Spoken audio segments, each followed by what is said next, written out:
ആരാധകർ പ്രതീക്ഷയോടെ കാത്തിരിക്കുന്ന ചിത്രമാണ് കറുപ്പ്. എന്നാൽ ചിത്രത്തിന്റെ റിലീസ് മുടങ്ങി. ചിത്രത്തിന്റെ നിർമ്മാതാവ് കമ്പനിയായ ഡ്രീം വാരിയേഴ്സ് പിക്ചേഴ്സിന്റെ സാമ്പത്തിക പ്രതിസന്ധിയെ തുടർന്നാണ് റിലീസ് മുടങ്ങിയത്. സൂര്യയുടെ തിരിച്ചുവരവുമായെന്ന് കരുതിയിരുന്ന ചിത്രത്തിന് അപ്രതീക്ഷിതമായി തിരിച്ചടി നേരിടേണ്ടി വന്നിരിക്കുകയാണ്. സിനിമയുടെ റിലീസ് മുടങ്ങിയതിന് പിന്നാലെ മാപ്പ് ചോദിച്ചെത്തിയിരിക്കുകയാണ് സംവിധായകൻ ആർ.ജെ. ബാലാജി. മെയ് 14-ന് കറുപ്പ് റിലീസാകുമെന്നും വലിയ വിജയമാകുമെന്നും താൻ കരുതിയിരുന്നതാണെന്ന് ബാലാജി പറഞ്ഞു. പൊട്ടിക്കരഞ്ഞുകൊണ്ടാണ് ബാലാജി സംസാരിക്കുന്നത്. ആ വാക്കുകൾ ഇങ്ങനെ: "എല്ലാവർക്കും നമസ്കാരം. കാറിലിരുന്ന് വീണ്ടും ഒരു അപ്ഡേറ്റ്. ഇത് അവസാനത്തെയാകുമെന്ന് പ്രതീക്ഷിക്കുന്നു. എല്ലാ ആരാധകരോടും മാപ്പ് ചോദിക്കുന്നു. ഇത് സംഭവിക്കാൻ പാടില്ലായിരുന്നു.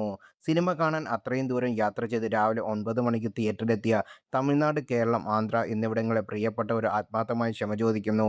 ഇത് സംഭവിക്കാൻ പാടില്ലായിരുന്നു. സിനിമ കാണുന്നത് തന്നെ ജീവിതത്തിലെ ജോലിയും സ്ഥലത്തേക്കും ടെൻഷൻ മറക്കാനുമാണ്. ആ സിനിമ കാണുന്നത് തന്നെ ഒരു സ്ട്രെസ് ആയതിനാൽ ഞാൻ ക്ഷമ വീണ്ടും ചോദിക്കുന്നു. ഞാനും ഇത് പ്രതീക്ഷിച്ചിരുന്നില്ല. ഇന്ന് വൈകുന്നേരം 6 മണിയോടെ പ്രശ്നങ്ങളൊക്കെ പരിഹരിക്കപ്പെടുകയും സിനിമ റിലീസ് ചെയ്യാനാകുമെന്നും പ്രതീക്ഷിക്കുന്നു. മെയ് 14-ന് കടപ്പ് റിലീസാകും. ബ്ലോക്ക് ബസ്റ്ററാകും എന്ന് ഞാൻ മാനിഫെസ്റ്റ് ചെയ്തിരുന്നു. കണ്ണ് നിറയുന്നു. വേദനയുണ്ട്. അത് വേറെ ഡിപ്പാർട്ട്മെന്റാണ്. ദൈവം എല്ലാത്തിനും നിന്ന് രക്ഷിച്ചെടുത്ത് എല്ലാ പ്രശ്നങ്ങളും പരിഹരിച്ച് വൈകത്തോടെ സിനിമ റിലീസാകുമെന്ന് പ്രതീക്ഷിക്കുന്നു. എല്ലാവരും അതിനായി ശ്രമിക്കുന്നുണ്ട്. സൂര്യ സാർ അടക്കം ഒരുപാട് പേർ ഇതിനായി വിട്ടുവീഴ്ച ചെയ്യുന്നുണ്ട്.